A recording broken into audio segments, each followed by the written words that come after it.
Jika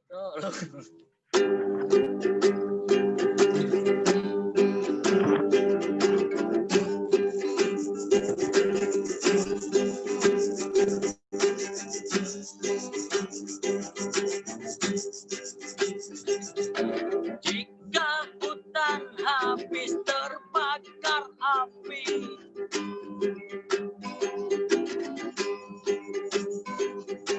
kambing hitam mulai menghiasi sampul majalah dalam negeri. Jika hutan terbukti dibakar penguasa, maukah ia bertanggung jawab pada hati nurani? Bumiku kering sudah, keras bagai bongkahan batu, dan hewan-hewan mati kehilangan habitat aslinya.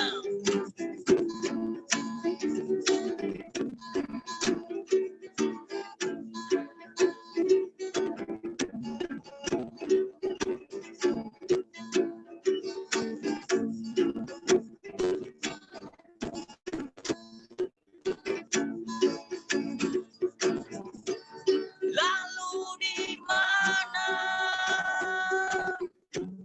wajah peradaban itu, jika kita hidup dalam lingkungan yang sangat buruk?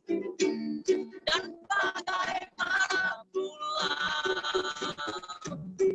nasib baik satu persatu mati akibat polusi?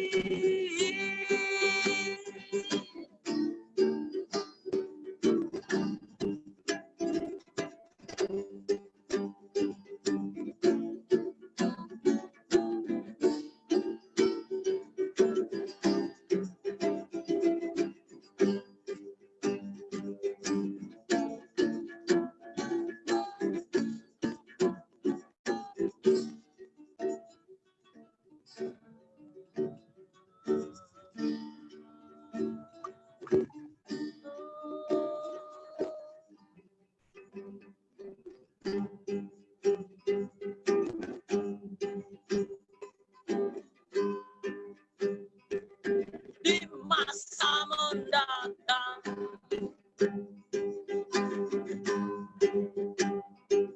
akankah kita mengakui kepunahan?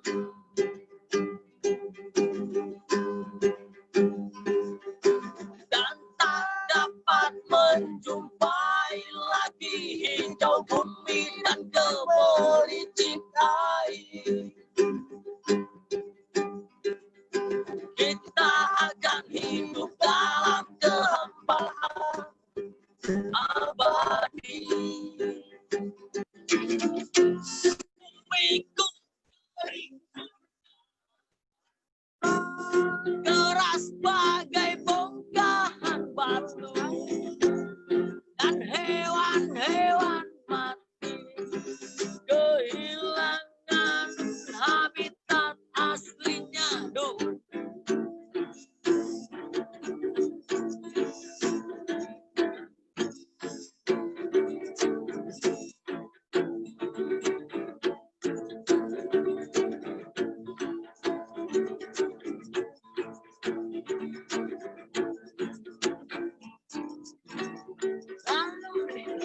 Oke, matur nuwun.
Ya, halo, selamat sore.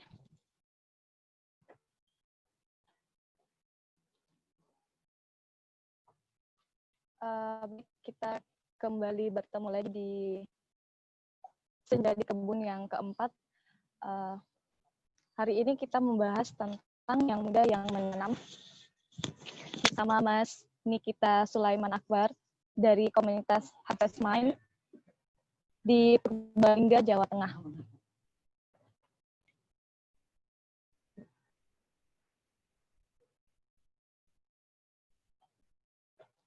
Ya baik, saya Sita dari Gus Durian Jogja.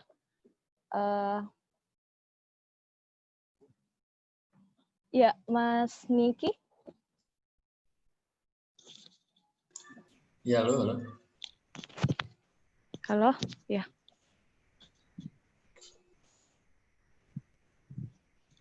Ya, Mas Niki, bisa diceritakan Mas gimana latar belakang komunitas Harvest Mind ini, kenapa bisa memutuskan untuk menanam? Dapat inspirasinya dari apa atau dari siapa, Mas? Ini mau pakai video nggak? Iya Mas. Iya. Oke. Bentar. Iya. Ya. Oke. Iya. Tadi sebelumnya selamat sore ya. Saya Niki Ya, dari komunitas Harvest Mind yang ada di Purbalingga. Jadi sebenarnya awal terbentuknya komunitas ini tuh punya cerita yang nggak panjang-panjang amat sih, tapi dulunya sebenarnya kita aktif di perpus jalanan gitu ya. Di perpus jalanan Purbalingga. Dulu sempat booming gitu kan, di berbagai kota keluar banyak perpus jalanan gitu kan, termasuk di Jogja. Nah, kemudian kita saling terhubung nih antar perpus jalanan, antar teman-teman komunitas lain. Terus kita juga sempat solidaritas ya di waktu ada konflik pembangunan bandara internasional itu yang Jogja. Nah, jadi dulu kita itu di perpus jalanan rata-rata ya masih kerja, masih ada yang pengangguran juga.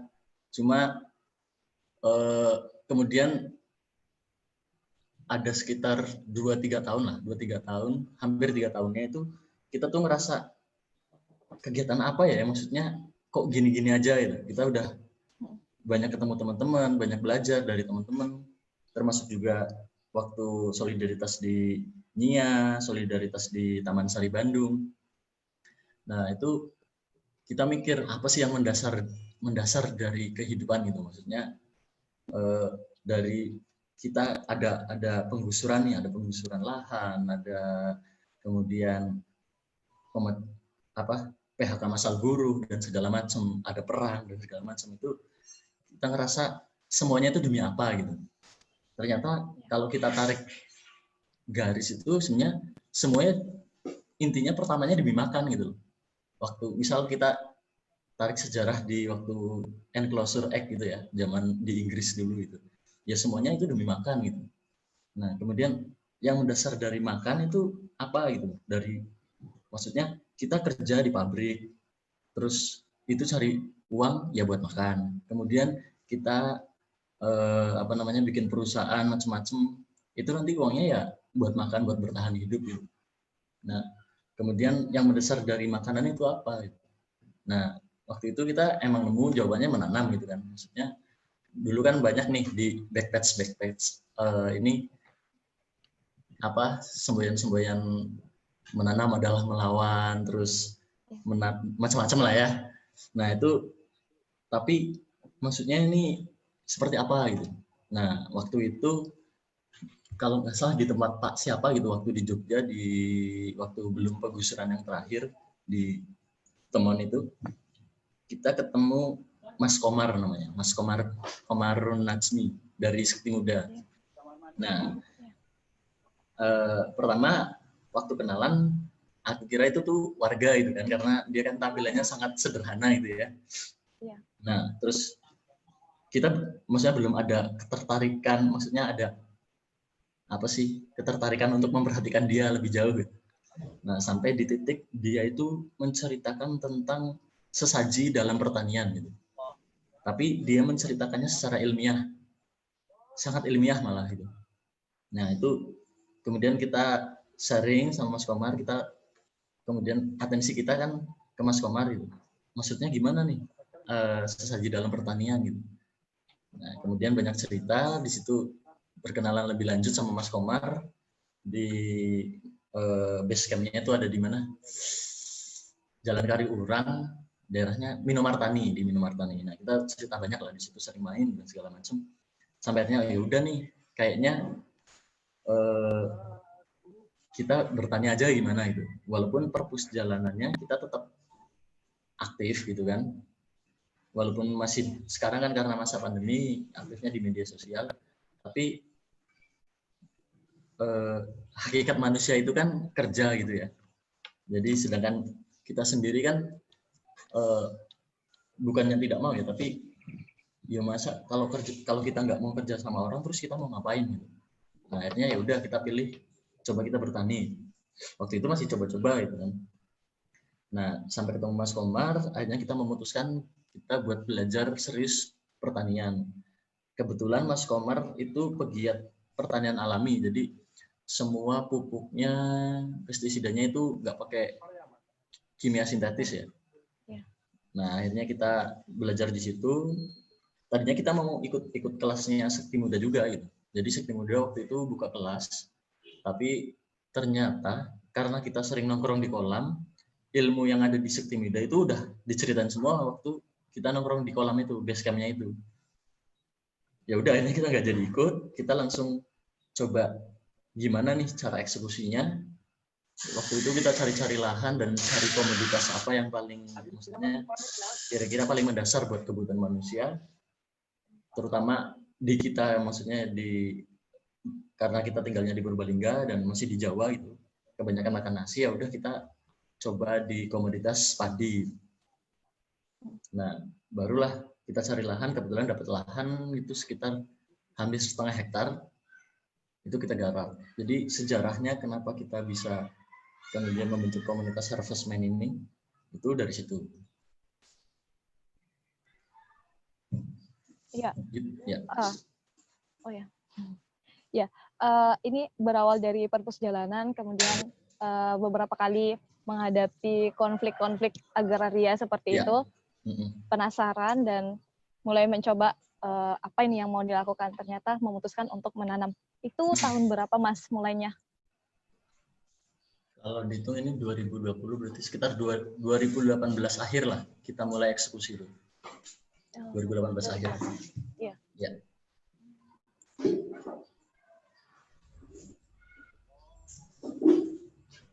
Waktu itu awal menanam itu, Mas sesama teman-teman yang berada di perpus jalanan itu, yang Ya. pertama kali. Pertama kali kita eksekusi itu ya sama teman-teman perpus jalanan, tapi nggak semua gitu. Karena sebagian juga masih, maksudnya ada yang lebih fokus karena dia lebih senang gambar, jadinya dia melanjutkan di bidangnya. Ada yang desain, ada yang apa. Nah, sebagian memang kemudian bikin komunitas Harvestman itu, gitu.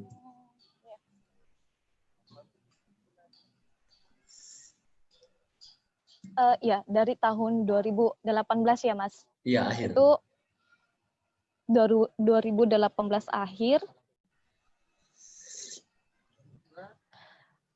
Kemudian awal-awal menanam itu, Mas langsung memutuskan untuk melakukan seperti yang dilakukan sama Mas Komar itu, yang organik tanpa menggunakan bahan-bahan kimia iya, bahan-bahan kimia. Atau gimana Mas awal-awal buka lahan itu? Jadi lahan itu kita dapat sebenarnya udah bentuk sawah ya, maksudnya sawah padi gitu kan. Kita ya emang langsung full 100%, karena kebetulan kan setelah ketemu Mas Komar itu, sama Mas Komar dikenalin sama Pak Ditri. Kita kita lebih akrab panggil beliau tuh Pak Detri, namanya Sutriyono gitu kan. Nah di situ kemudian kita lebih share, maksudnya karena posisinya Pak Detri kan ada di Banyumas, jadi lebih dekat dari Purbalingga. Nah kita kemudian banyak sharing sama Pak Detri, termasuk gimana teknis penanaman, teknis perawatan, teknis pembuatan kompos, kemudian teknis pembuatan pupuk organik cair itu bagaimana. Nah di situ kita praktek, kita mulai praktek dulu bikin komposnya, kita praktek bikin POC-nya, baru kemudian kita eksekusi ya langsung aja. Jadi semua pembelajarannya itu sebenarnya lebih banyak di lahan langsung. Jadi soal penanggulangan hama dan segala macam ya emang langsung di lahan waktu eksekusi.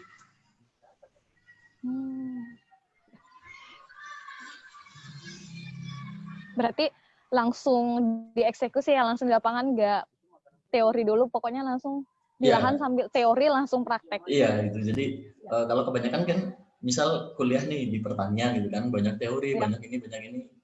Kemudian ujung-ujungnya belum tentu praktek, maksudnya ujung-ujungnya belum tentu jadi petani gitu ya. Iya. Nah, ini ya udah kita pokoknya teori langsung praktek, ke teori langsung praktek di lahan gitu. Iya. Jadi apapun kendalanya semua ya kita belajar di lahan. Dan di situ kita belajarnya gini. Jadi ternyata apa yang di teori kadang juga belum tentu sama di lahan gitu, karena lahan ini kan alam ya, ekosistem. Jadi ekosistem ini ternyata di lapangan itu sangat sulit ditebak gitu. Kayak misal kemarin itu musim tanam kemarin waktu mau panen itu banyak tetangga sawah yang kena hama wereng. Padahal prediksinya itu wereng belum lah tahun ini, belum, kemungkinan tahun depan gitu. Ternyata udah banyak wereng. Iya.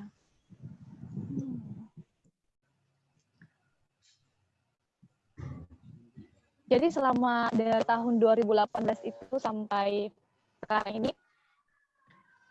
awal menanam itu banyak masalah nggak, Mas? Apa aja masalahnya? Misalnya panennya Mas gagal atau awal-awal nanam itu langsung berhasil? Ya.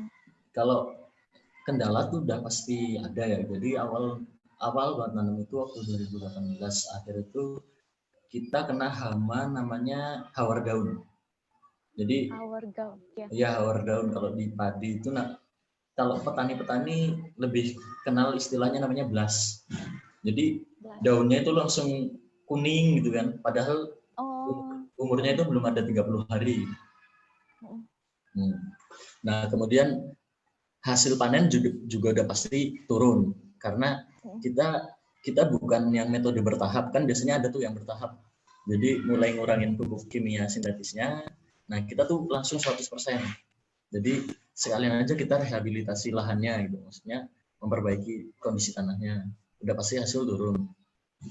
Di musim tanam kedua itu karena pas musim kemarau, kita kebetulan ngepasin kemarau panjang ya. Itu ternyata konflik di lahan itu cukup menarik gitu menurut kami gitu ya. Menurut kami itu cukup menarik karena ini ada kejadian di tetangga desa itu, petani sama petani itu bisa kalung-kalungan arit gitu. Hanya karena air. Jadi dan kita sendiri sempat juga rebutan air. Jadi ikut rebutan air karena posisi desanya itu kalau dari irigasi dia adalah desa terakhir kalau tempat kita, desa terakhir pembuangan air. Jadi sampai tempat kita itu udah sedikit harinya. Nah, desa kita kebagian malam, kalau istilahnya ngelep gitu ya, ngelep, cari air itu istilahnya ngelep ya. Nah kalau kita lagi ngelep itu ya udah ada yang bawa pacul, bawa arit segala macam. Kadang kita cekcok, tapi karena ya kita kan tahu ya, maksudnya kondisi sosial seperti itu, kita mencoba untuk ngalah gitu. Maksudnya ya wajar sih, ini emang akhirnya kita tahu permasalahan. Selama permasalahan hulu belum selesai, petani itu bakal susah lah untuk sejahtera. Nah, kalau dari catatan kita permasalahan hulu itu ada beberapa ya. Jadi air, benih, sama pupuk. Jadi selama 3 masalah ini kita belum bisa mandiri, itu cukup sulit buat petani itu bergerak lebih maju gitu. Nah, yang akhirnya banyak petani yang lebih rela anaknya kuliah mahal, terus dia jual lahannya, gitu-gitulah. Nah, jadi kita akhirnya nemu sesuatu yang real, yang bukan cuma teori ya, karena kita nemunya di lapangan itu waktu praktek. Ya jadi ini permasalahan kita bersama sebenarnya. Kalau kita mau mengorganisir petani ataupun kita mau ngajak ayo maju bareng-bareng, bukan cuma soal advokasi ya, walaupun advokasi itu penting, tapi ternyata permasalahan hulu hilir itu sangat penting. Itu sih permasalahannya itu. Kalau permasalahan internal udah pasti ada lah, namanya komunitas pasti perbedaan pendapat dan segala macam. Apalagi kita kan sepakat untuk nggak ini ya, maksudnya tidak ada patron dalam komunitas. Jadi semua itu hal-hal yang berkaitan dengan komunitas harus dengan kesepakatan, tidak boleh ada voting. Jadi cukup pelik kalau kita mau memutuskan sesuatu gitu. Tapi ya itu seru-seru aja sih. Kita belajar demokrasi di situ akhirnya.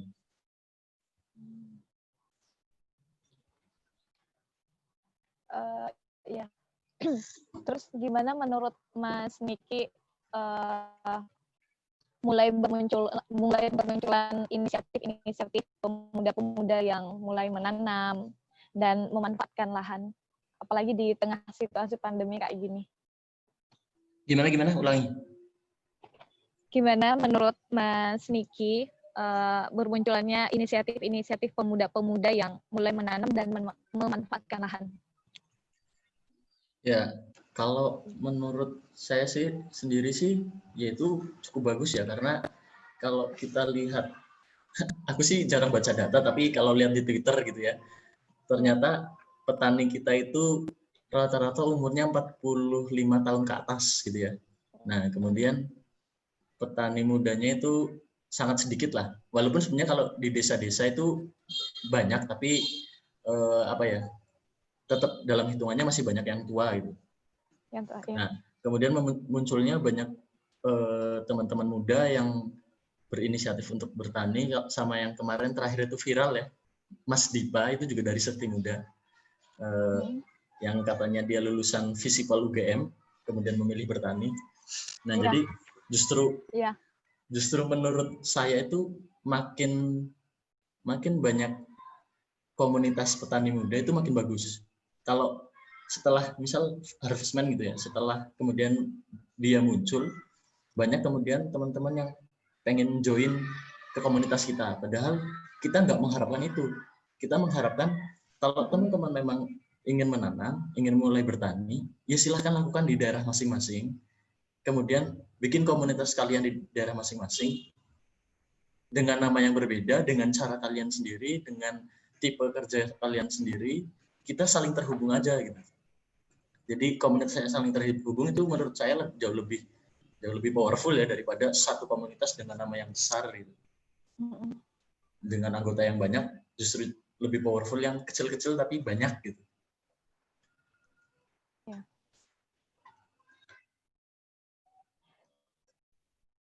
Jadi selama komunitas Harvestman ini muncul, ternyata banyak anak-anak muda yang mau bergabung. Iya. Dan Mas Niki mengharapkan ya kalau misalnya mau bergabung, kenapa nggak buka lahan atau nggak bertani aja masing-masing di setiap daerahnya? Iya. Ya mungkin nilai-nilai dari Harvestman aja ya yang misalnya bisa dicontoh misalnya seperti itu. Kalau misalnya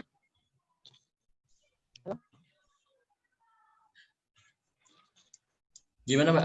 Agak nyendat videonya. Jadi halo. Ya, halo. Ya. Udah jelas, Mas. Gimana? Ya, jelas. Ya. Jadi selama komunitas Harvestman ini berdiri, ternyata banyak anak muda yang mau bergabung di dalam komunitas Harvestman itu. Nah, sedangkan dari Mas Niki sendiri, ya kalau misalnya ternyata mau bergabung di Harvest Mind itu, kenapa nggak di daerah masing-masing aja, kemudian bertani di lahan. Nah, itu mungkin lebih bagus lagi. Ya. Nah,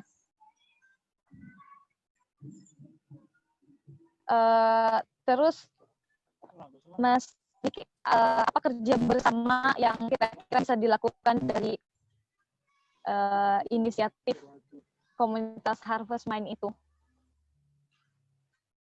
Gimana Mbak, pertanyaannya ulangi? Apa kerja bersama yang kira-kira bisa dilakukan dari inisiatif komunitas Harvest Mind? Apakah dengan tadi membuka lahan teman-teman di teman-teman di setiap daerah yang mau bertani, ya silahkan bertani di tempatnya masing-masing. Ya, Seperti jadi itu apa gimana, Mas?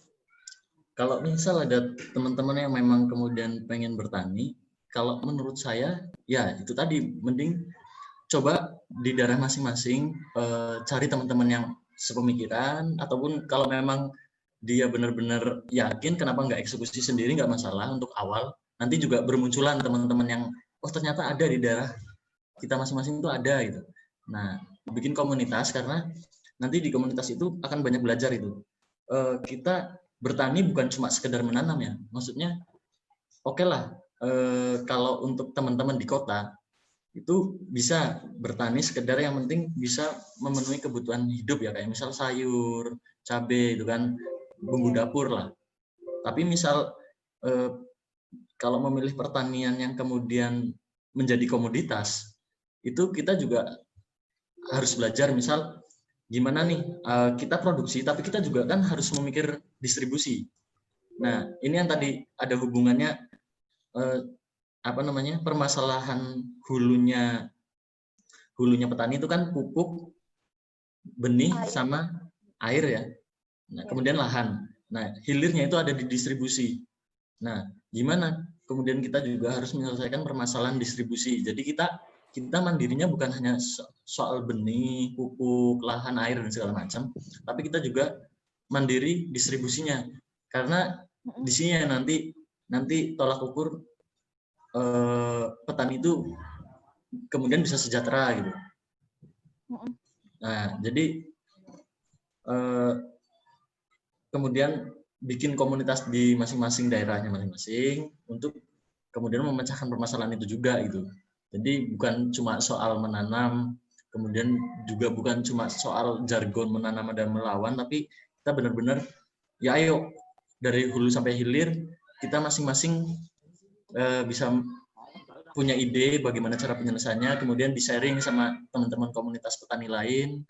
Jadi kita akhirnya banyak permasalahan yang selesai gitu, nggak cuma fokus di satu komunitas besar yang kemudian semuanya diselesaikan oleh komunitas itu, enggak, tapi banyak komunitas kemudian dengan permasalahan masing-masing bisa menyelesaikan permasalahannya masing-masing, kemudian saling sharing permasalahannya apa, kemudian bagaimana cara penyelesaiannya, atau kalau nggak bisa menyelesaikan, bisa komunitas lain yang mungkin akan punya ide untuk menyelesaikan permasalahannya masing-masing gitu. Iya.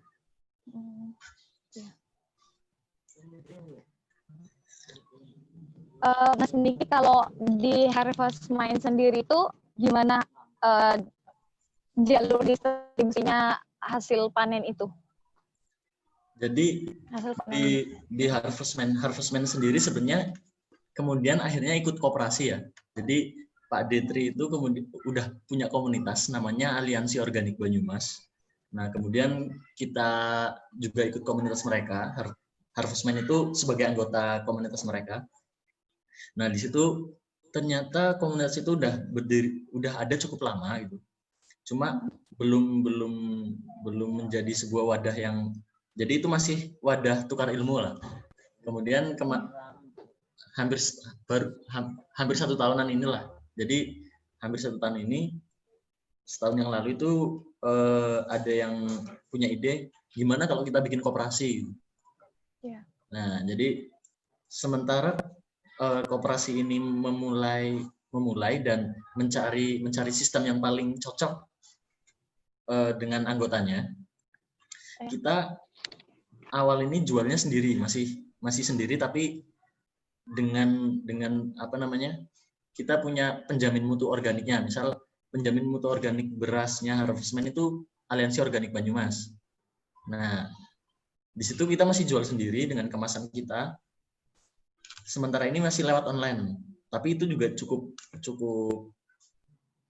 powerful ya, maksudnya di musim tanam kedua aja kita kadang masih kekurangan stok dan kita harus ambil ke, nah ini akhirnya fungsinya koperasi ya, kita ambil ke anggota koperasi lain. Masih ada beras nggak? Masih ada stok nggak? Ini ada pembeli nih. Ya udah nanti tinggal kirim. Nah nanti ya koperasi produksi itu hampir sama lah. Nanti ada setoran wajib, setoran pokok, kemudian ada setoran bulanannya. Nah di situ nanti bakal ada SHU-nya. Jadi kayaknya memang di Indonesia ini ya, maksudnya terutama di lingkup kita ini paling apa namanya, paling masuk akal tetap koperasi sih untuk memotong jalur distribusi itu tadi. Jadi kita dilindungi sama koperasi. Misal pun koperasi itu baru, ya kita coba untuk berjualan sendiri-sendiri per anggota, tapi nanti di situ kita kumpulin konsumennya, yang nanti setelah stok kita emang itu udah banyak, nah baru di satu pintu lewat koperasi itu. Gitu.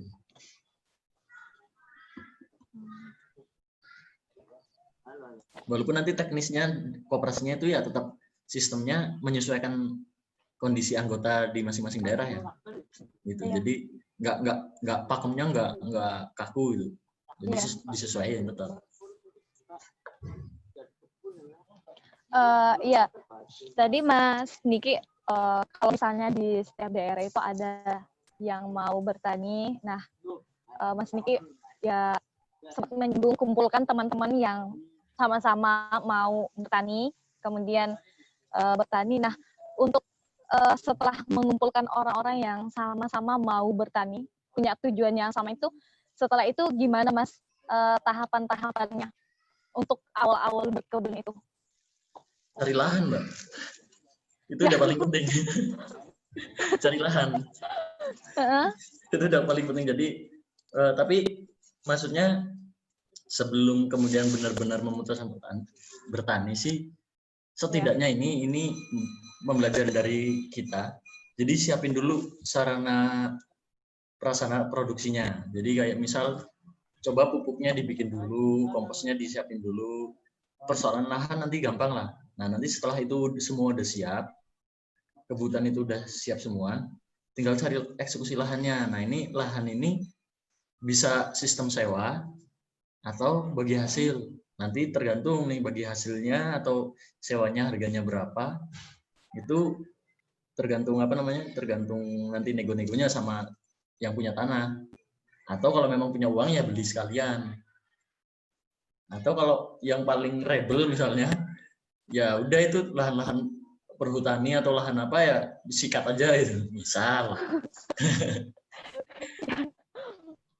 Tapi kalau di sini kan tempat kita kan nggak bisa, jadi nggak ada lahan perhutani maksudnya. Adanya di gunung gitu. Kalau kita kan datar rendahnya. Jadi kita sewa sistemnya. Bagi hasil. Jadi komunitas Harvestman itu lahannya itu sistemnya bagi hasil. Masih bagi hasil, belum lahan sendiri.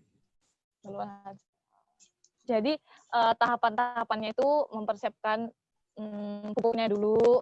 Lahan yang pertama, lahan yang paling penting. Pupuknya dulu, benihnya, sama apa sih irigasi ya, air buat untuk. Ya kita belajar itunya juga.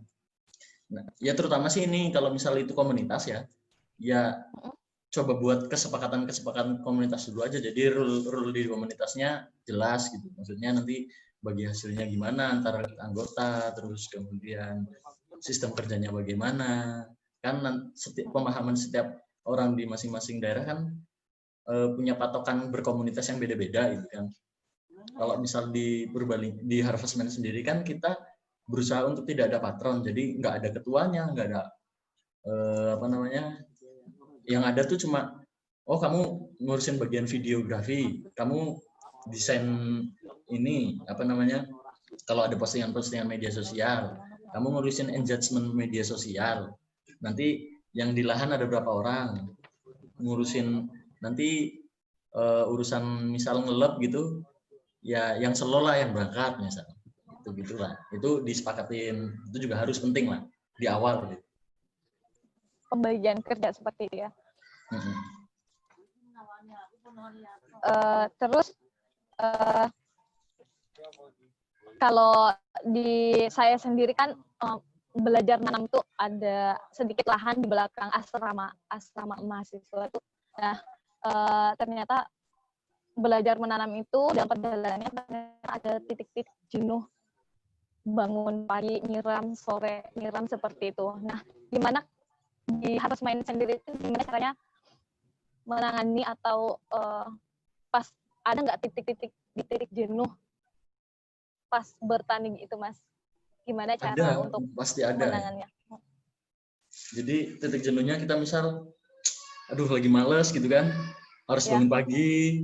Apalagi kalau kayak di padi itu kan dia kayak bayi ya, ngerawatnya dia tuh harus bener-bener intens. Jadi umur berapa itu rumput udah mulai keluar dan harus segera di matun ya kalau bahasa Jawanya. Nah, titik-titik jenuh kayak gitu pasti ada, tapi ya kita coba pertama adalah di awal komunitas adalah kesepakatan kerja. Jadi kita bertanggung jawab atas concern yang kita buat gitu kan. Satu, yang kedua ya kita coba cari kegiatan lain. Misal kebetulan teman-teman Harvest Mind itu kan terbentuknya juga dari teman nongkrong ya. Jadi ya nggak jenuh banget, di sawah juga sambil nongkrong, ya kan. Nanti malam kalau mau ngopi ya tinggal ngopi di tempatnya siapa atau di tempat kopi mana gitu kan. Jadi ya nggak jenuh banget sih. Jadi komunitas itu kita anggap yaitu teman nongkrong itu, teman sehari-hari kita waktu nongkrong. Jadi nggak ada rasa jenuh. Nah, atasnya itu sih. Kalau enggak ya kalau misal mau ini ya wis yo kita ambil libur lah gitu, kayak orang-orang kantoran. Nggak apa-apa lah padinya ditinggal 3 hari 4 hari gitu kan, kita jalan-jalan lah kemana gitu. Nggak apa-apa sih. Setelah jalan-jalan baru lanjut lagi. Iya, petani kan santai, jamnya kita yang ngatur gitu kan. Iya. Iya.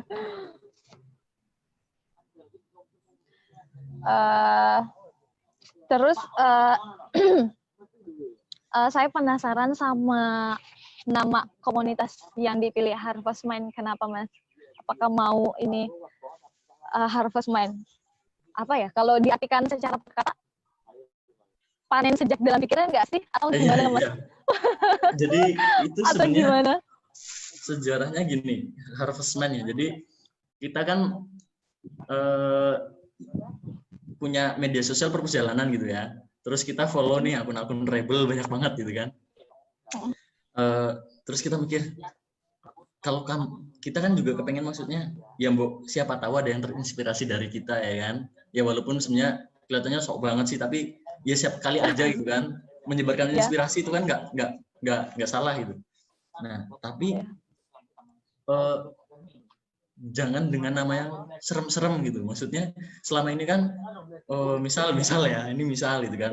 Surabaya melawan, Talang Sari melawan ya kan. Gitu-gitu kan.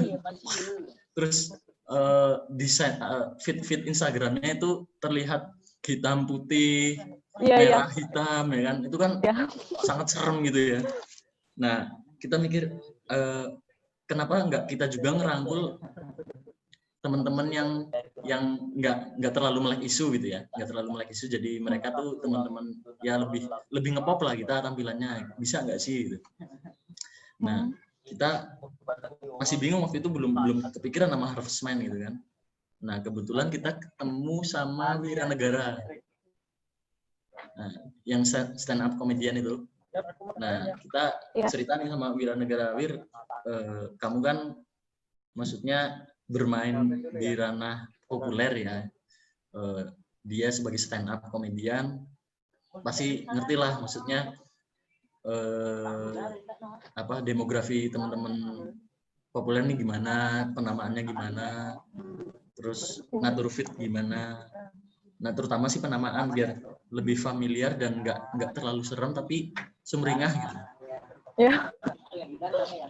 Nah, akhirnya si Wira bilang gini, kita kan dulu pernah main game ya. Itu nggak lama, Wira mikir itu nggak lama. Kita mikir lama banget, Wira tuh nggak lama. Kita kan dulu pernah main ini ya, main game Harvest Moon ya waktu kecil, iya itu. Nah, kalau Harvest Moon kan panen bulan panen gitu. Nah, kita coba pikiran kita yang dipanen sejak dalam pikiran gitu. Kalau dulu adil sejak dalam pikiran, ini panen sejak dalam pikiran. Pas main gimana? Wah, ini cocok. Ya udahlah, kita akhirnya pakai nama Harvest Moon. Dan ini sebenarnya juga termasuk kita sangat terima kasih sama Wira Negara itu udah bantu kita soal nama dan filosofinya. Dan filosofinya ya.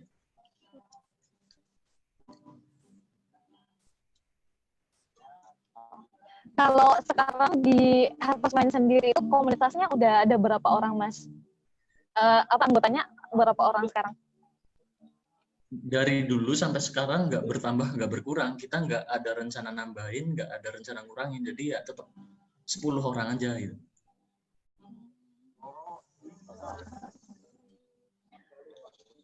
Iya, Mas Niki, ini ada pertanyaan dari Mbak Ernawati. Apakah pernah menghadapi kesulitan dalam penjualan? Ini kan gambarannya cukup idealis. Tapi tiap desa atau daerah pasti punya masalah yang berbeda. Tengkulak misalnya, atau ya kayak tanah perhutani. Apakah dalam Harvest Mind itu pernah menghadapi kesulitan dalam penjualan? Kalau Harvest Mind sendiri selama ini buat beras ya, karena beras itu kan kebutuhan paling pokok ya. Jadi nggak mungkin orang, terutama di Jawa itu ya, orang nggak makan beras, itu jarang banget, pasti makan beras. Jadi kita nggak terlalu kesulitan untuk penjualan beras. Jadi selama ini misal beras kita kok di online nggak laku, nanti pasti dari teman-teman yang ada di koperasi ada yang kekurangan stok bisa ambil di kita gitu. Itu kalau di Harvest Mind. Maksudnya selama ini kan komoditasnya masih padi. Nah kemudian ada temen Harvest Mind juga, kemudian dia menikah kan, dia nikah dapat orang mana sih Kaligua, dia itu di dataran tinggi. Kemudian mulai nanam sayur, tapi juga dia mulai untuk nanam organik buat nyebarin gagasan. Karena kita kan memang ya idealnya di pertanian yang alami gitu ya, pakai pupuknya nggak pakai pupuk kimia sintetis. Ya cukup susah kalau untuk sayuran. Jadi apalagi dia posisinya ada di gunung gitu ya, di lereng gunung, itu cukup susah karena udah pasti ada tengkulak. Itu satu. Yang kedua, ternyata di pasar gitu ya, di pasar induk, pasar apa itu udah ada yang nyotokin sendiri-sendiri. Kecuali kalau kita punya modal besar, kita beli truk, nah setiap panen kita yang kirim sendiri. Nah itu kira-kira cukup nggak kalau misal dihitung secara biaya distribusinya dan segala macam. Kalau memang cukup, ya kayaknya sih kalau memang hasilnya banyak bakal mencukupi. Tapi kalau tanggung itu yang agak susah. Kecuali kalau di dataran rendah agak enak nih, kalau misal kita panen sayuran masih bisa kita jualan online gitu kan, dengan label ini sayur tanpa pupuk kimia sintetis, itu udah bisa menaikkan nilai gitulah. Dan pasti banyak orang yang cari gitu kan, apalagi budaya hidup sehat sekarang kan juga lagi populer ya.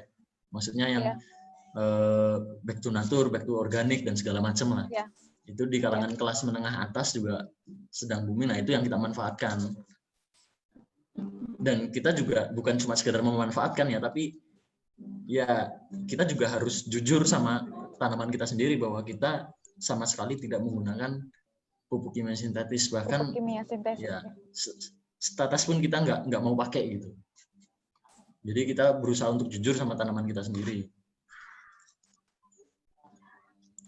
Itu sih paling.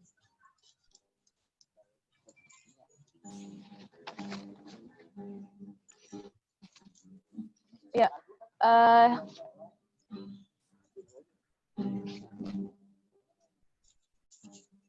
jadi di Harvest Mind itu sendiri nggak pakai pupuk kimia sintesis, jadi bikin sendiri Mas organik. Itu bisa diceritain Mas, gimana caranya pembuatan pupuknya itu? Kita kan sama sekali nggak pakai kimia sintetis ya, jadi semua dari kompos, terus pupuk organik cairnya kita tuh bikin sendiri. Nah, kalau gimana ceritanya sebenarnya kan tergantung kebutuhannya. Kayak misal kita di padi gitu kan butuh pupuk komposnya jelas. Nah, kita misal ambil bahan komposnya itu dari bahan-bahan sekitar kita gitu kan, kayak dari dedaunan, terus kemudian bekas panenan itu kan ada yang namanya damen ya. Apa sih, jeraminya. Nah, jeraminya kita jadiin kompos juga. Kemudian kita coba buat ambil apa, kan ada kandang-kandang ayam yang besar itu sama kandang kambing ya, kita ambil tai di situ, kita olah sendiri gitu kan. Itu satu. Yang kedua, kita juga belajar tentang apa namanya, kelengkapan mikroorganisme. Jadi kita belajar mikroba apa sih yang sebenarnya harus ada di lahan gitu kan. Kayak misal kita butuh nih trichoderma, fungsinya untuk apa? Bevuria fungsinya untuk apa? Kemudian Panebacillus itu fungsinya untuk apa? Kemudian mycorrhiza, nah kita belajar itu juga akhirnya. Dan kita dapat mikroba itu sebenarnya dari laboratorium. Kebetulan salah satu anggota AOB itu ada yang kerja di laboratorium mikroba. Jadi kita bisa ambil apa sih namanya, isolatnya. Nah, nanti kita kembangin sendiri. Terus pupuk dasar kayak NPK ya, nitrogen, fosfat, kalium, kalsium, itu juga kita bikin sendiri. Nah, bahan-bahannya nanti kita pecah masing-masing, kayak misal nitrogen itu dari apa sih? Bisa dari urin kelinci. Nah, kita bikin fermentasi urin kelinci. Terus fosfat itu bisa dari umbi-umbian, kayak misal ubi jalar gitu kan, muntul lah kalau istilah Jawanya. Nah, terus kalau kalium itu bisa dari pisang, dan semuanya base fermentasi. Jadi harus difermentasi. Entah itu nanti fermentasi pakai gula ataupun enggak, terserah. Kalau enggak pakai gula ya bau, kalau pakai gula nanti fermentasinya wangi. Fermentasinya tanpa ragi ya. Jadi cuma bahan dasar sama gula. Ya.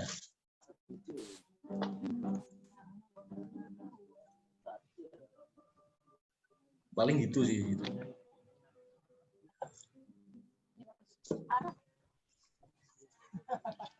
Terus dalam setahun itu panennya berapa? Atau sepanjang dari 2018 sampai 2018 akhir sampai 2020 pertengahan ini udah berapa kali panen, Mas?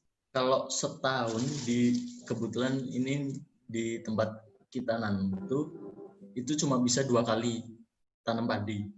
Jadi karena kondisi airnya ya, kita kebagian sedikit gitu. Nah, berarti kalau dari 2018 akhir sampai sekarang kita baru panen 3 kali, dan ini udah masuk musim tanam keempat. Ini tanam yang keempat, lahan udah diolah, mungkin sekitar 3 atau 4 hari lagi lah kita mulai nanam.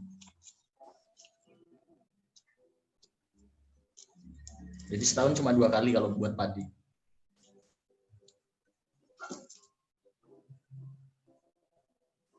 Oh iya, berarti panennya setahun 2 kali ya? Karena, jadi harusnya itu fokusnya memang cuma di padi, Mas? Nggak nanam yang lain-lainnya? Enggak juga sih. Maksudnya kita juga kepengen nanti ke depannya gitu ya. Setiap anggota kita itu punya lahan garapan sendiri-sendiri yang nanti komoditasnya silahkan ditentukan sendiri gitu. Jadi kok harvestman nanti ya ujung-ujungnya melebur jadi koperasi aja gitu. Bukan lagi komunitas tapi jadi koperasi. Nah, setiap anggota nanti punya, maksudnya ya silahkan mau nanam cabai ya silahkan, mau nanam apa ya silahkan. Kalau sementara sih kita juga sedang belajar vanili gitu ya. Kita masing-masing itu punya pohon vanili 3 biji lah. Itu kita coba tanam bisa apa enggak itu. Nanti ya mungkin kita akan nanam vanili juga itu. Terus ada juga teman yang dia tuh sering percobaan, maksudnya nanam apa itu, coba pakai pupuk ini, oh ternyata kebanyakan pupuk ini mati itu ya ada gitu. Jadi kita ya trial and error gitu, belajarnya trial and error, dan nantinya bakal ada komoditas lain buat ditanam, nggak cuma padi.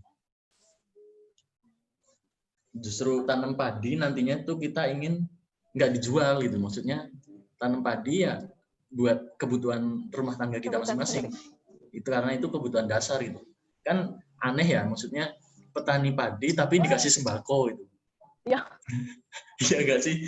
Maksudnya Iya. kita nanam padi sebagai petani tapi terus ada bantuan sembako itu kita dikasih, Iya. itu kan Iya. maksudnya kontradiksi banget, Lucu. kontradiktif itu. Iya. Lucu itu.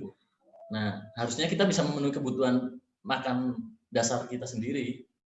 Itu sih targetan capaiannya kalau nanam padi. Memenuhi kebutuhan rumah tangga dulu baru ini. Iya. Jadi sebenarnya kan Iya. kalau apa namanya, padi itu sebenarnya bisa dihitung ya. Kebutuhan per kepala itu 1 bulannya itu cuma 5 kilo. 5 kilogram. Nah, kalau misal dalam satu keluarga itu ada 4 kepala, berarti kan kebutuhannya cuma 20 kilo per bulan. Nah, padi itu umurnya buat dari tanam sampai panen itu sekitar 4 bulan. Berarti satu keluarga dalam 4 bulan itu butuh 80 kg. Nah, dalam 80 kg itu 80 kg beras berarti harus dari lahan berapa, dihasilkan dari lahan berapa itu sebenarnya ada hitungannya. Jadi nanti per keluarga itu misal ada 4 kepala ya, itu minimal punya tanah berapa sih buat bisa ditanamin padi gitu. Misal di polybag gitu. Sebenarnya bisa, dihitung bisa. Nanti sih kita bakal ya coba aja ditunggu itu kan. Kita lagi bikin zin, ada hitungan tentang kebutuhan padi per keluarga, nanti bisa ditanamin di lahan berapa. Nanti setiap 4 bulannya panen.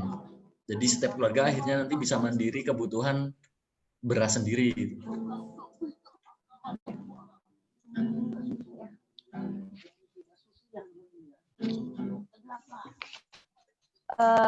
Ya.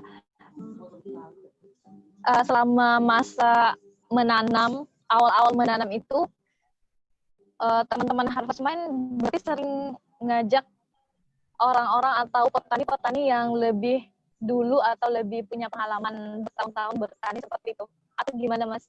Ngajak ke lahan buat apa gimana? Kalau ngajak sih enggak, justru kita yang banyak belajar dari mereka ya, kayak misal gimana cara bikin galengan, gimana cara maksudnya matun, gimana cara nanjangi, polanya gimana, terus hamanya apa aja. Kita justru banyak belajar dari mereka, bukan kita yang ngajarin gitu. Terus kemudian untuk kita mengajak mereka menggunakan pupuk alami itu cukup susah gitu, karena rata-rata mindset petani itu bukan minta diajarin, tapi buktiin dulu lah. Buktiin dulu, nanti kalau emang itu manjur kita ikut. Kalau kita yang ngajarin coba pakai pupuk ini organik gitu, mereka mana mau, nggak bakal mau. Tapi kalau kita buktiin, nanti kebukti, udah pasti mereka otomatis ikut ya. Ibaratnya rasa sangkeman wis dipraktekna bae.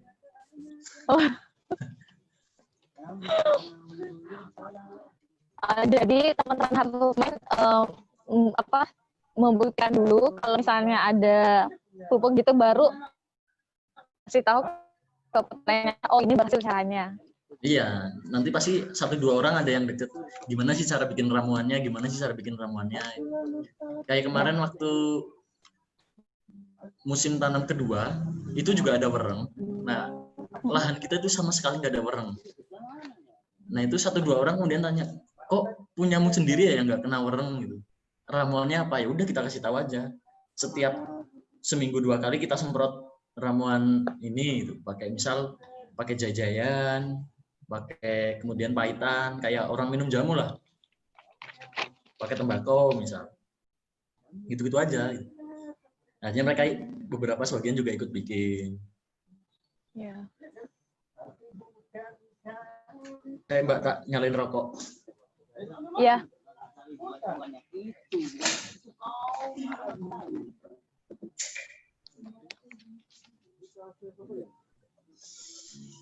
Ya, lanjut. ya, ini Mas Niki ada tips nggak gimana caranya meyakinkan orang tua atau merubah mindset masyarakat kita yang biasanya kalau misalnya kita mau menanam atau bertani tuh, apalagi kalau misalnya beda jurusan nih ya, tapi kita sebenarnya tertarik sama bertani itu. Nah, makin ke sini orang tua justru malah tidak kesannya tidak memberikan Dukungan gitu. tidak memberikan dukungan kepada anak-anaknya, mending ya kantoran lah, yang profesi-profesi lain seperti itu. Gimana? Ada tips-tips nggak, Mas? Kalau ngerubah mindset orang nggak bisa ya, maksudnya kita kan bukan orang yang bisa menghipnotis massal gitu ya. Tapi kalau orang tua mungkin saya sendiri bisa kasih tips gitu, karena kebetulan awal-awal aku itu buat mutusin buat bertani itu, ya orang tua tetap awalnya kontra gitu kan. Ya kalau orang tua sih gampang, yang penting kamu udah mutusin sesuatu, ya udah dilakuin sebaik-baiknya, pokoknya serajin-rajinnya lah, seserius-seriusnya. Nanti orang tua juga, oh dia serius, pasti percaya gitu. Gitu aja, maksudnya nggak yang muluk-muluk nanti ini begini enggak. Tapi ya udahlah, pokoknya bilang aja, udah pokoknya saya minta doa restunya aja biar apa yang jadi keputusan saya itu lancar gitu. Terus lakuin sebaik-baiknya, udah gitu aja. Ya. Minta diri jalan aja dulu, terus nunjukin kesungguhannya ya. Iya, jadi nunjukin keseriusannya. Kalau ngubah mindset orang ya itu tergantung lah kondisi, kayak misal kebetulan kita nanam itu kan sebelum adanya pandemi gitu ya. Setelah ada pandemi, beberapa orang kemudian juga komentar, oh ternyata pilihanmu ya benar gitu, ternyata di saat kayak gini ternyata ya petani memang yang posisinya paling aman gitu, karena ya paling pergi cuma ke lahan, nyemprot, ngerawat tanaman, panen, bisa makan sendiri, nggak bingung gitu. Sekalipun nggak punya duit misal, tapi kita punya bahan pangan gitu. Ya. Itu.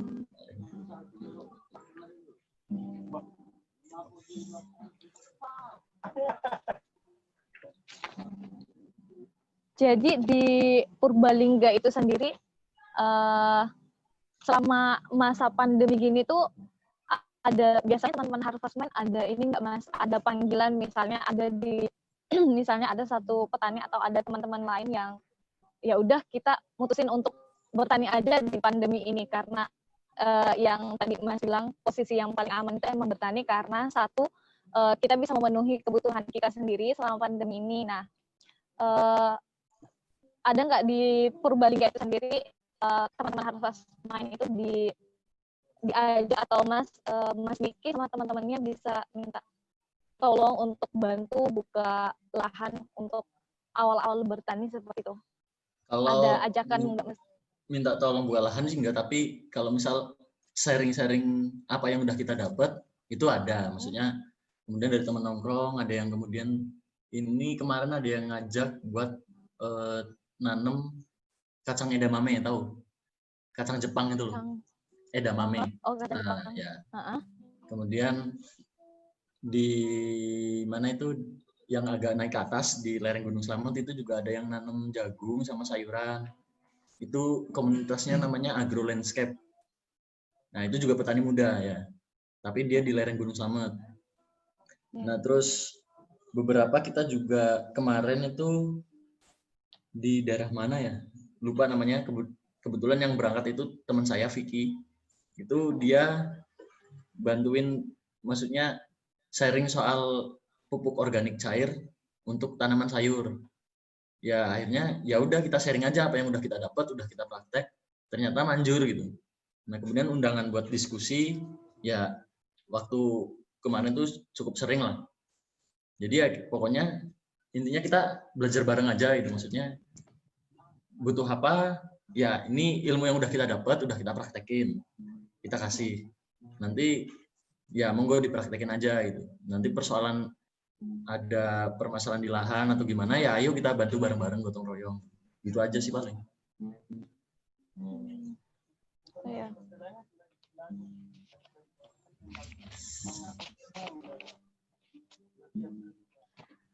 Ya terus dalam dalam pendistribusian hasil panen itu yang saya pahami itu kenapa hari ini para petani kita itu tidak sejahtera karena terlalu panjangnya Rantai para distribusinya. tengkulak Ya. iya rantai distribusinya. Nah, solusi yang tadi Mas Niki kasih itu misalnya kalau di Harvestman sendiri melalui koperasi. Ya. Nah, apakah itu satu-satunya cara apa ada solusi yang lain, Mas? Gimana cara memutus rantai distribusi itu? Ya, kalau dibilang satu-satunya cara sih enggak ya. Soalnya sementara ini koperasi yang kita ikut itu juga belum maksimal gitu ya. Maksudnya kemudian hasilnya belum diberikan semua ke koperasi. Jadi kita masih jualannya sendiri-sendiri gitu. Via online, via dari teman ke teman, tetangga dan segala macam. Jadi kalau solusinya sebenarnya ya masing-masing nanti di daerah punya permasalahan masing-masing, punya solusinya masing-masing ketika di lapangan gitu. Jadi kadang kalau kita ditanyain solusinya apa, ya itu bukan pakem utama sih buat diikutin gitu. Jadi nanti akan ketemu caranya sendiri-sendiri lah. Coba bagaimana gitu. Karena setiap daerah soal itu pasar punya ya. Ngomongin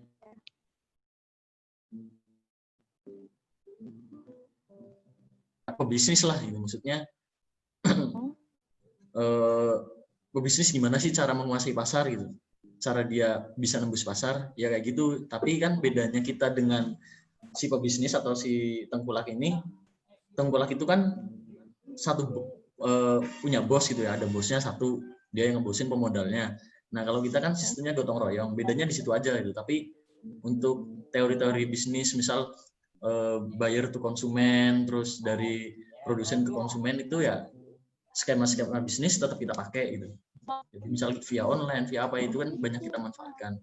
Apalagi kalau kita kan kampanyenya maksudnya kampanyenya di petani muda gitu. Jadi kalau teman-teman milenial, Gen Z itu kan udah pasti melek teknologi ya.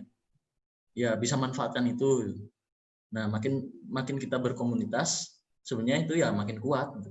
Entah nanti bentuknya koperasi ataupun apapun, yang jelas semakin kita berkomunitas kita makin kuat gitu. Itu sih paling solusinya. Jadi tapi caranya nanti ya masing-masing lah di daerah pasti punya trik dan tips sendiri-sendiri sesuai permasalahannya masing-masing. Ya, seperti itu.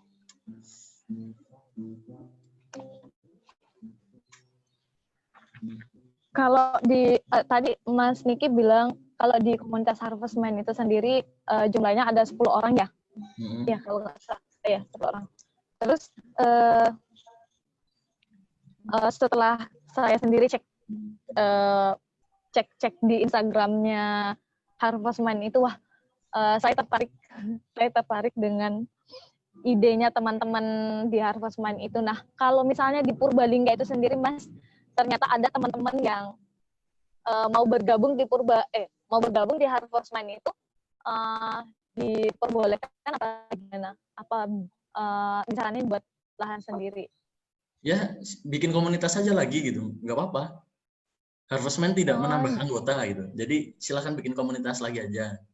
Jadi nanti skemanya bisa ikut kita, sistemnya bisa ikut kita, ataupun nanti punya skema komunitas sendiri ya itu bebas aja gitu. Tapi yang jelas kalau memang ingin bertani, ayo kita belajar bareng aja. Silakan bikin komunitas lagi, nggak apa-apa gitu. Makin banyak komunitas kan berarti makin baik. Gitu. Ya.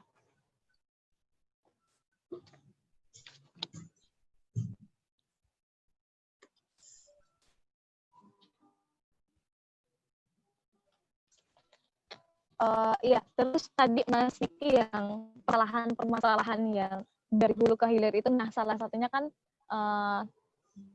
tentang irigasi itu. Nah posisi lahannya teman-teman Harvestman ini biasanya kebetulan paling ujung. Iya. Iya. Terus kalau misalnya mau mau ngalirin air ke lahannya itu mesti malam dulu. Ya. Terus apakah nanti terus menerus kayak gitu atau Mas dan teman-teman mulai memikirkan gimana caranya biar yang nggak mesti malam, ada lagi teman yang maksudnya biar irigasinya itu biar nggak malam kita pergi ya tetap masuk ke lahannya teman-teman Harvest Mind, apa gimana? Kalau musim hujan itu kita bisa siang malam ya, karena airnya kan ngalir terus. Tapi kalau musim kemarau itu udah perjanjian antar desa, Mbak. Jadi itu udah urusannya antar kadu sama antar kepala desa. Nanti perjanjiannya gimana? Mau malam atau siang gitu. Jadi bukan petaninya itu udah tinggal manut sama kebiasaan di situ. Gitu. Jadi karena kebiasaan di situ ternyata perjanjian antar kadus itu, misal soal irigasi, memang kita ke bagian malam ya udah kita manut malamnya kita gitu. Dan itu aja nanti per blok sawah itu nanti punya jadwal sendiri-sendiri. Misal kayak saya kan ada di sebelah barat sawah, sebelah barat jalan. Nah itu nanti beda jadwal sama yang di sebelah timur jalan harinya. Tapi tetap malam hari jatahnya.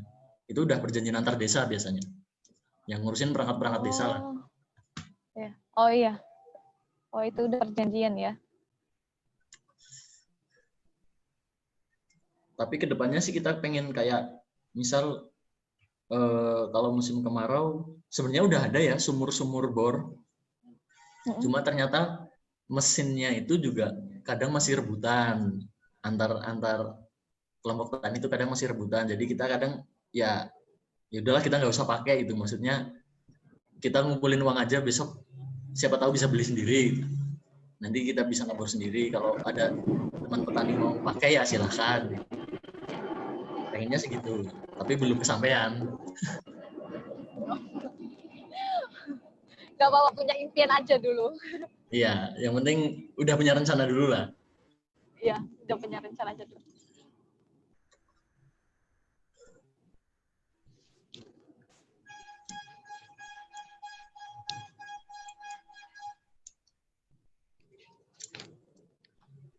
Mas ada pertanyaan nggak?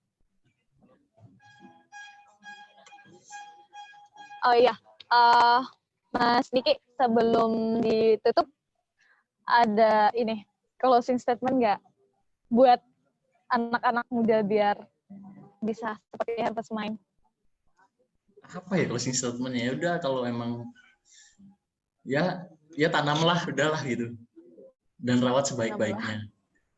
Karena dengan menanam ya kamu bisa memenuhi kebutuhan kalian sendiri. Gitu sih. Ya. Kalau enggak ini sih closing statement-nya nih. Siang bertani, malam party. Oh. Siap. Siang bertani, malam party. Oh. Yeah. Keren. Ya. Terima kasih banyak Mas atas sharing-sharingnya sore ini. Semoga ada kesempatan bisa main ke Harvest Mind. Amin. Terima kasih Mas Niki. Sama-sama. Semoga cepat panen dan segera party. Ya, kemarin udah panen dan udah party juga.